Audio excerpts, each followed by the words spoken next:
One of the new features of our product release 2018.04 is related to drilling strategies. It is a new pattern called onMesh. A mesh can now be selected as drive surface input. This allows drilling on scan data or mesh-based drilling application.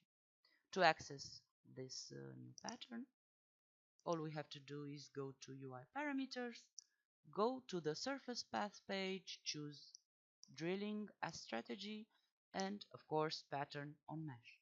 We can see that for this type of pattern we have available position lines, drill mesh offset, drill depth, and also back drilling mode. For this sample we've chosen as gouge check only drill mesh as geometry.